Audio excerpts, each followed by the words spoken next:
Nous reprenons notre étude sur le prophète Élisée et j'ouvre avec vous ma Bible dans le 2e livre des Rois. C'est au chapitre 2 et je lis à partir du verset 23 qu'Élisée monta de là à Béthel. Il monte de la vallée du Jourdain vers Béthel, les hauteurs de Béthel, et comme il cheminait à la montée, des adolescents sortirent de la ville et se moquèrent de lui. Une autre version dit des petits garçons, ici des adolescents. Ils se moquèrent de lui, ils disaient « Monte, chauve, monte, chauve !» Il se retourna pour les regarder et il les maudit au nom de l'Éternel. Alors 2 ours sortirent de la forêt et déchirèrent 42 de ces adolescents, de ces petits garçons. D'emblée, ce récit nous choque. J'aime les récits choquants. Ce sont les plus fertiles en rebondissements inattendus. Plus ils nous intriguent, plus ils nous poussent à les approfondir pour y découvrir les causes cachées qui échappent à un examen superficiel. En première lecture, ces versets sont difficiles à comprendre et même à admettre. Mais il faut s'attendre à rencontrer des difficultés quand on lit la parole de Dieu, la Bible.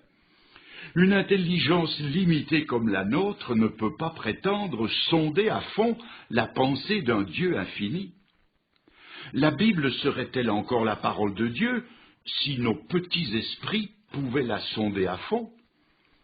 Admettre qu'il y a des difficultés dans la Bible ne diminue en rien la valeur du livre. Il faut nous souvenir que la valeur d'un fait n'est pas altérée par notre incapacité à le comprendre entièrement. Ce n'est donc pas par simple curiosité que nous allons analyser ce récit, ni avec l'idée d'en retirer une interprétation dogmatique intangible, ni surtout pour faire des réserves devant ce texte, comme si nous en étions honteux, ni pour essayer de justifier Dieu, ni pour décider si, selon la pensée barthienne, nous pouvons accepter telle partie de la Bible comme étant la parole de Dieu. Nous allons regarder cet épisode pour voir ce que la Bible dit et surtout pour écouter ce qu'elle nous enseigne. Voyons d'abord où la scène s'est passée. Elle s'est passée à l'entrée de la ville de Béthel. Ces jeunes vivaient sur un endroit historique. C'était à Béthel que Dieu avait parlé à Jacob et s'était révélé à lui. C'est d'ailleurs de cette rencontre que l'endroit tenait son beau nom qui veut dire « maison de Dieu ». C'est là que Jacob y bâtit un autel à l'Éternel. C'est là que l'arche de l'Éternel demeura pendant des années, et c'est là qu'on venait consulter l'Éternel. C'est là que la justice était rendue par le prophète Samuel. Mais les temps avaient changé, et malgré la présence d'une communauté vivante, celle des fils des prophètes, malgré le passage occasionnel du grand prophète Élie, la ville était devenue un haut lieu de l'idolâtrie, la capitale de l'apostasie. On y adorait le veau d'or, et on lui offrait des sacrifices. Cela veut dire que sur un passé lumineux, l'ombre du péché était venue jeter le voile de la décadence spirituelle. Des monstres étaient nés là où avaient vécu des saints. C'est une figure saisissante de notre Occident christianisé et rétrograde, qui s'est fait des dieux matérialistes à qui il sacrifie le plus clair de sa vie, de son temps, de ses facultés et de sa jeunesse.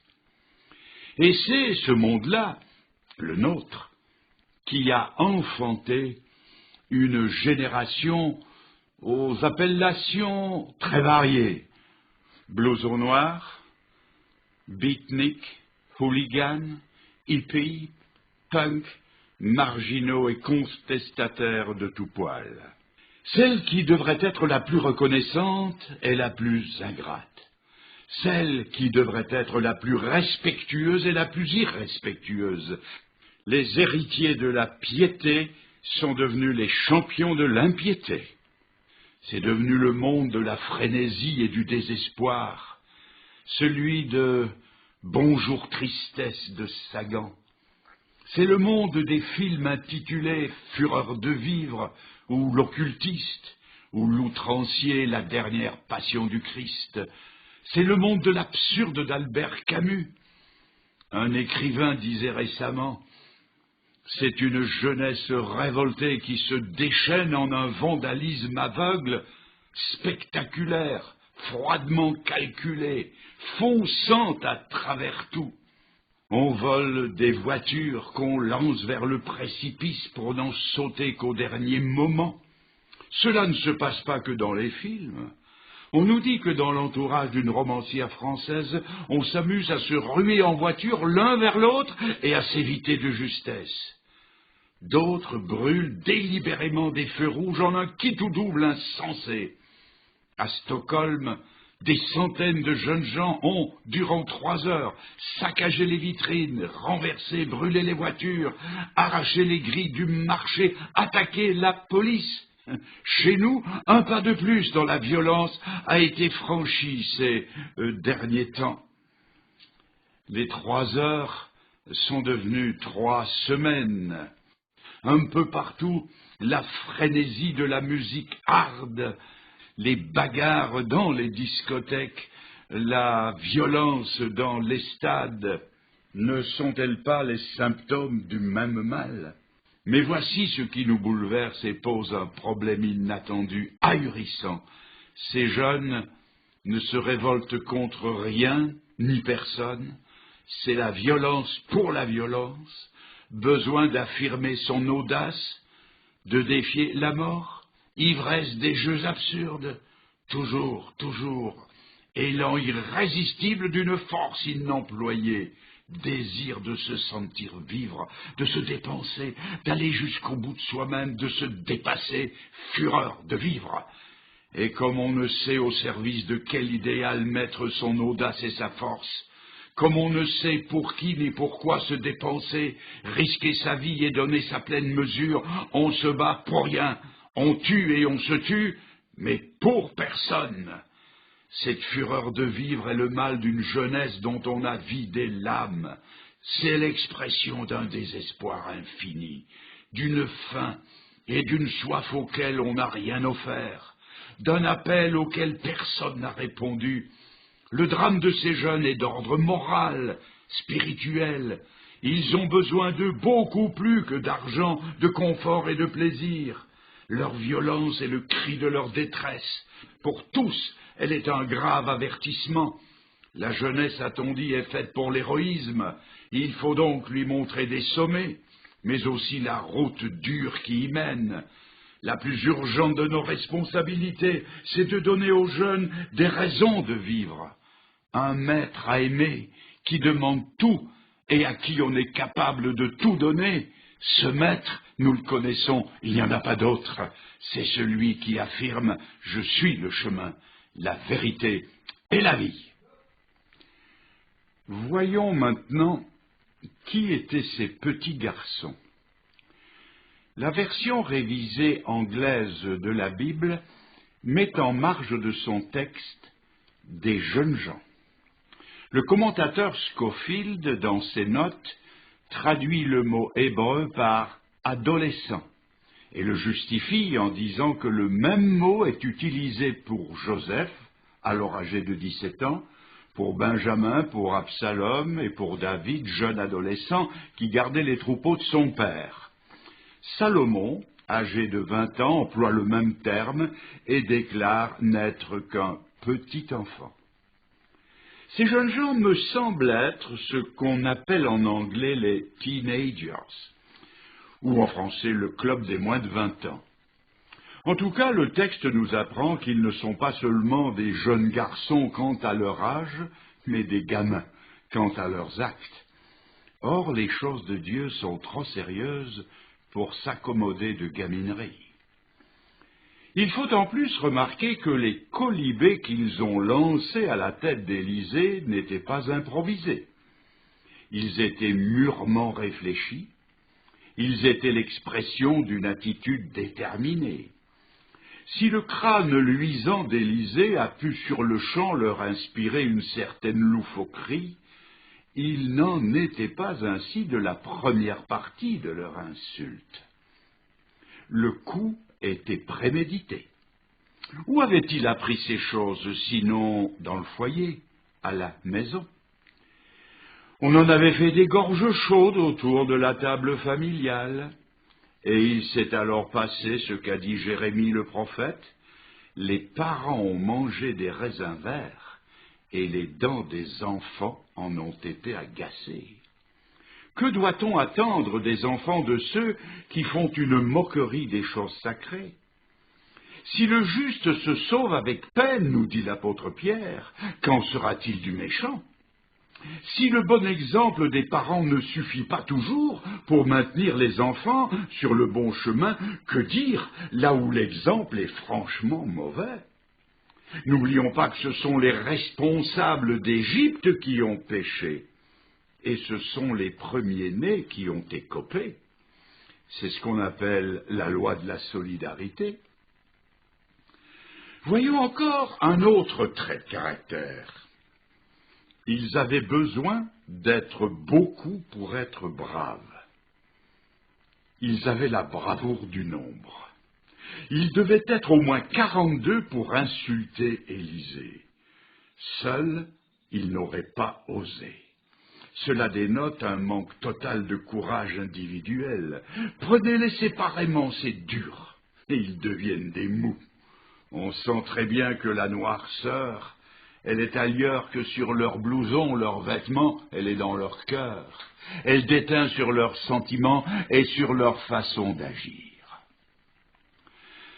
Allons maintenant un peu plus loin encore dans notre analyse. Outre le mauvais exemple à la maison, il est possible, je dis plausible, qu'ils avaient peur de la blancheur, de la pureté d'âme. C'est par réaction contre une blancheur dont ils ne voulaient pas payer le prix qu'ils ont choisi le noir.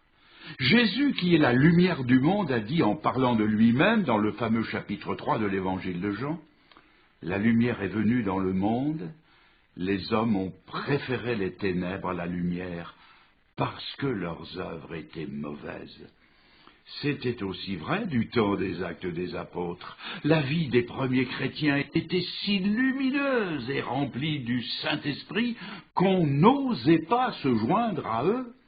C'est encore vrai de nos jours. Il est plus facile de vivre dans la vallée embrumée de l'erreur que de gravir les hauteurs qui conduisent à l'air pur des sommets. Peut-être aussi que ces jeunes en avaient assez d'une blancheur inculquée qui n'était que celle des sépulcres blanchis de l'hypocrisie religieuse dont a parlé le Seigneur. Peut-être n'ont-ils pas vu de vrai engagement à la maison, ou n'ont-ils vu qu'un engagement mitigé? L'exemple de Lot, le neveu d'Abraham, qui vit à mi-côte, n'était pas faite pour engager les membres de sa famille. Lui, Lot, le citoyen du ciel, pèlerin en même temps des plaines de Sodome et de Gomorrhe, il s'y était si bien installé sur cette terre de malédiction. Aussi, lorsqu'il essaya de les prévenir du feu qui allait tomber du ciel, il parut à leurs yeux comme quelqu'un qui plaisantait, nous dit la Bible. Ils l'ont pris pour un petit plaisantin. Non, on ne prend pas la plaisanterie au sérieux, moins encore sans doute que la vérité. Regardons maintenant la nature de leur insulte. Ils lui ont crié « Monte, chauve, chauve, boule de billard, tête d'œuf ». Il se paie sa tête au propre et au figuré. Il se moque de son handicap physique. Or, Dieu avait parlé des chauves. Ceux qui ont perdu leurs cheveux ont leur place dans la loi de Dieu, le saviez-vous? La loi est même très descriptive. Elle parle de 3 genres de chauves dans le livre du Lévitique au chapitre 13, versets 40 à 43. Il y a le chauve frontal, le chauve de l'occiput et le chauve total. Et dans les 3 cas, Dieu déclare qu'ils sont purs. Il se moque donc de ce que Dieu a déclaré pur. L'insulte rejaillit sur Dieu. L'insulte a fait ricocher sur Élisée et a atteint Dieu. Le péché de tout homme, ne l'oublions pas, s'élève jusqu'à Dieu. Quand Saul de Tarse pourchassait les croyants de la première église, Jésus l'a arrêté sur la route de Damas, et il n'a pas dit « Pourquoi les persécutes-tu ?» mais lui a demandé « Saul, pourquoi me persécutes-tu » Je continue à lire.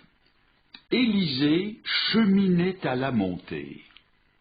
D'après la carte, on voit que la montée était longue et dure. Ils ont peut-être vu en lui le vieux cheval qui souffle et qui renacle. Allez, croulant, encore un petit effort, et tu y es. Ils étaient comme la mouche du coche de notre bon La Fontaine, mais avec la bonne intention en moins. Mais il y avait plus que cela. Au-delà de la moquerie, leur monte nous reporte à Élie qui, sous les yeux d'Élisée, était monté dans la gloire, emporté par un char et des chevaux de feu. Leur monte veut dire « monte donc aussi, va-t'en d'où tu viens, retourne au pays dont tu te réclames. Ton maître serait monté sur un char tiré par des chevaux de feu, et toi tu montes à pied? Pourquoi ne fais-tu pas comme lui? Montre-nous. Allons donc, fabuliste. Nous, on n'est pas des vieilles bigotes, des grenouilles de bélitier, on en a assez de ces bondieuseries qu'on voudrait nous faire avaler. Mes amis, ne vous y trompez pas. Nous, croyants évangéliques, nous sommes mis dans le même sac.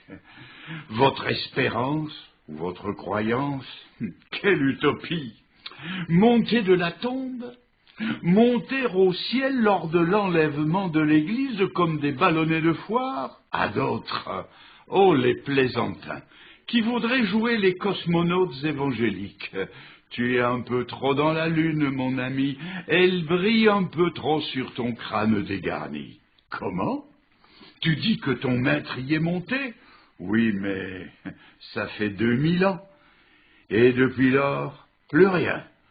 Où est la promesse de sa venue? Je continue et je trouve ces paroles. Élisée s'arrête, regarde ses adolescents et il les maudit au nom de l'Éternel. Mes amis, je ne crois pas un instant à la susceptibilité d'Élisée. Non, Dieu n'aurait pas vengé l'amour-propre froissé de son prophète. Non, Dieu n'ôtera jamais la vie à quelqu'un au nom d'un crâne reluisant, ce crâne fut-il celui d'un prophète. C'est Dieu lui-même, c'est sa gloire, sa vérité qui était visée au travers du prophète. Alors Dieu lui-même entre en action. Voyez-vous, quand le témoignage de ses serviteurs ne suffit plus, quand un enlèvement attesté par les 100 fils des prophètes ne suffit plus, quand la résurrection de Jésus-Christ attestée par plus de 500 témoins oculaires ne suffit plus, quand des miracles venant confirmer son caractère de fils de Dieu ne suffisent plus, quand tout a été essayé sans succès, il ne reste plus que l'attente d'un terrible jugement, nous dit l'Épître aux Hébreux au chapitre 10, car il est toujours vrai qu'on ne se moque pas de Dieu et qu'on ne lui résiste pas toujours impunément. Ce soir-là, à Bethel, une autre voix s'est fait entendre. la voix des 42 absents. Et parmi ceux qui ont pleuré ce soir-là, plus d'un a été amené à revoir sa position personnelle devant Dieu. Je ne fais aucune excuse pour ce texte. Je n'y apporte aucun amendement. Je l'accepte tel qu'il est. C'était une génération qui, par ses mauvaises œuvres, s'était attiré la malédiction. Car il y a un genre de vie qui appelle la malédiction. Il ne faut pas nous leurrer. Le même Dieu qui, par Jésus-Christ, a dit « Laissez venir à moi les petits-enfants », est aussi celui qui en a fait déchirer 42 par les ours. Le Dieu qui réserve le ciel et ses félicités à ceux qui se laissent toucher par le message de la croix est aussi celui qui réserve les tourments de l'enfer, tourments réservés aux impénitents, au diable et à ses anges.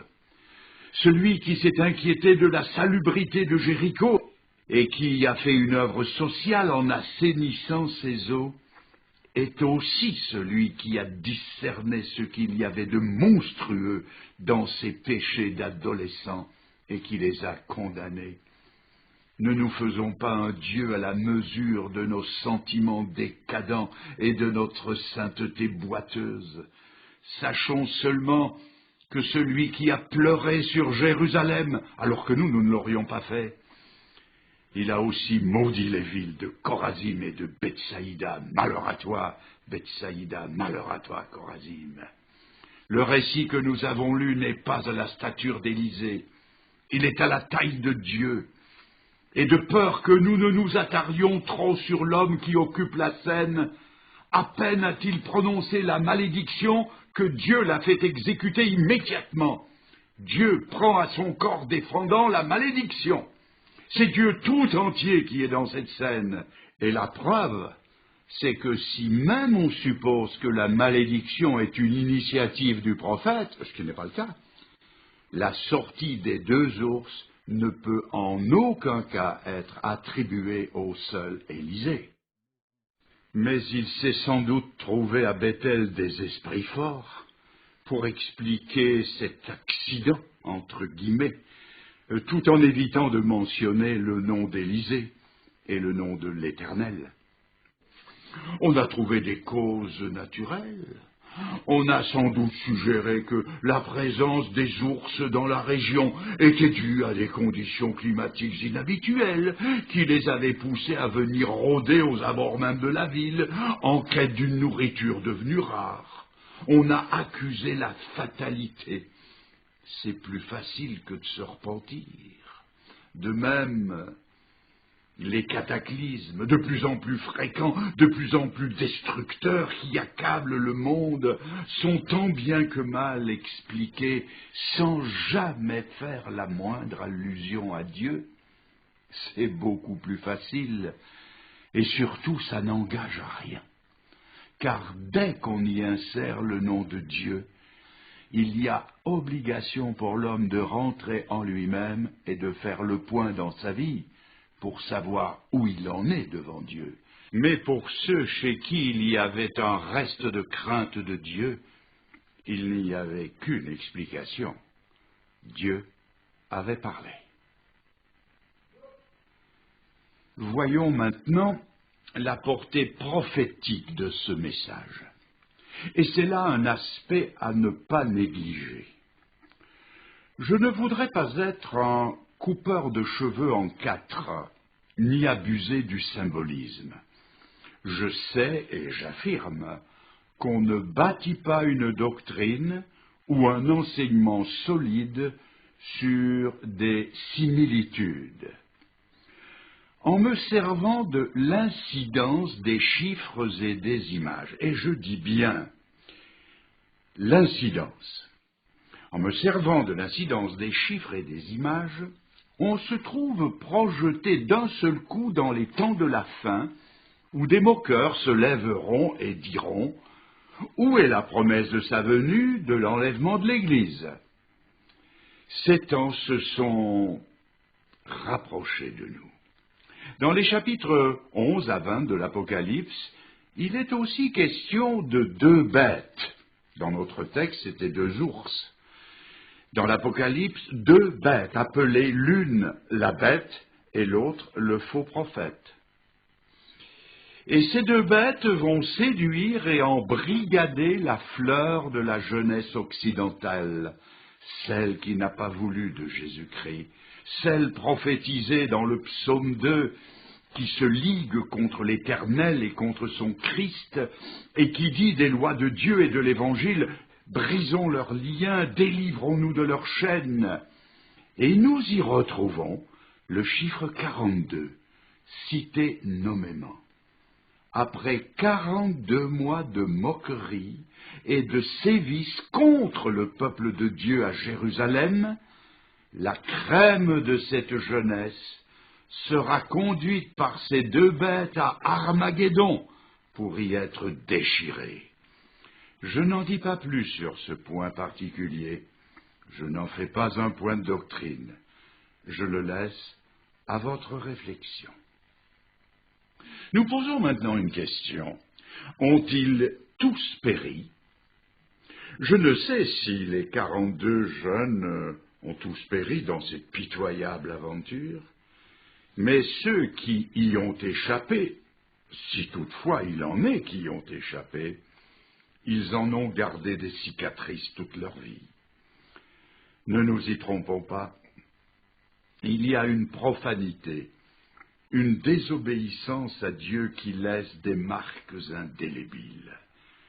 Que les parents donc, qui ne veulent pas que les dents de leurs enfants soient agacées, ne mangent pas eux-mêmes les raisins verts de la désobéissance.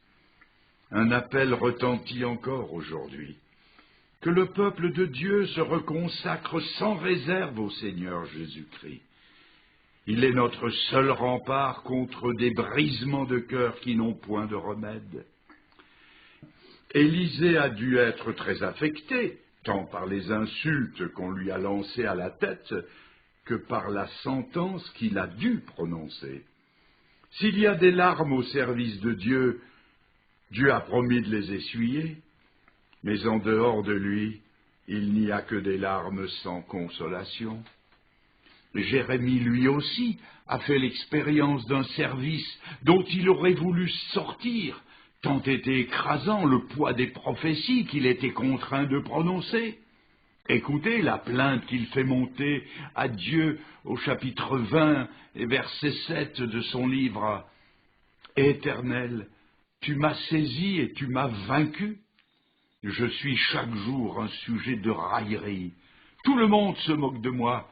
Et ta parole est un sujet de risée tout le jour. J'ai dit, je ne ferai plus mention de lui, je ne parlerai plus en son nom. Mais il y a dans mon cœur comme un feu dévorant, renfermé dans mes os. Je m'efforce de le contenir, mais je ne le puis. » Après avoir répandu son cœur devant Dieu, il prolonge sa pensée dans son livre des Lamentations au chapitre 3 où il conclut « Voici ce que je veux repasser dans mon cœur. Les bontés de Dieu ne sont pas épuisées. Ses compassions ne sont pas à leur terme. Elles se renouvellent chaque matin. Il est bon d'attendre dans le silence le secours de l'Éternel. »